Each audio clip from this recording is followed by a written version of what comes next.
Bienvenue au lecteur du Point ce matin avec l'enfant chéri de la Bretagne, le chou-fleur. Que peut-on faire avec un chou-fleur?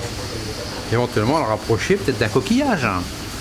Si je vous parle d'Erquie, ça peut être une belle Saint-Jacques. Allez, rendez-vous en cuisine. Alors comment peut-on imbriquer un chou-fleur et une coquille Saint-Jacques? On va essayer de faire quelque chose d'assez contemporain. J'ai une petite idée. Allez, on décortique les coquilles et après nous verrons. Toujours le même principe.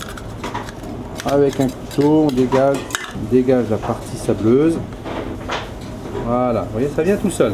Avec notre chou-fleur, je vais vous faire voir deux recettes en parallèle que vous pourrez servir simultanément au même moment à vos convives. Je vais décoller le fruit de la coquille.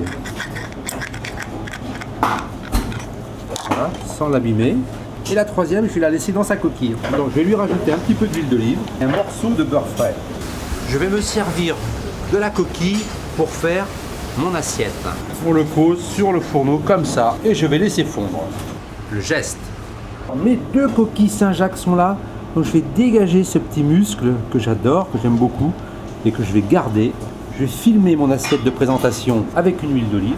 Le truc, la coupe de la coquille Saint-Jacques. Je ne vais pas la prendre comme ça, parce qu'il y a une résistance. Je vais la prendre dans le sens des fils. Regardez les fils de la Saint-Jacques. Et si je la prends dans ce sens, regardez comme c'est facile à couper et tellement plus élégant. Toujours un côté qui est plus stable. Regardez, là, ça ne le fait pas. Regardez, tout de suite, quand je retourne le fruit, il trouve sa place naturellement. Vous voyez, là, il se positionne. Ensuite, un petit voile d'huile d'olive sur l'ensemble. Un petit citron râpé. Très délicatement, hein, pas marqué trop fort.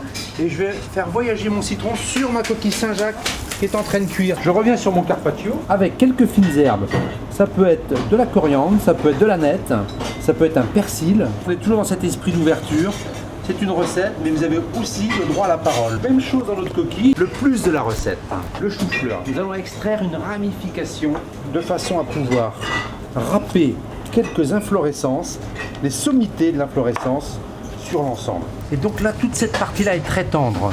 Nous allons la râper sur nos coquilles Saint-Jacques avec une mandoline japonaise. Nous allons faire la même chose Avec notre coquille Saint-Jacques chaude, une petite fleur de sel, fleur de sel également sur le carpaccio cru. Vous prenez votre Saint-Jacques Et vous la mettez au centre de l'assiette.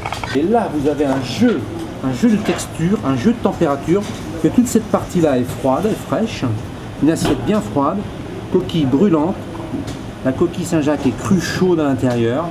Avouez que pour le réveillon du 31, ça peut faire une belle idée. Allez, bonne table.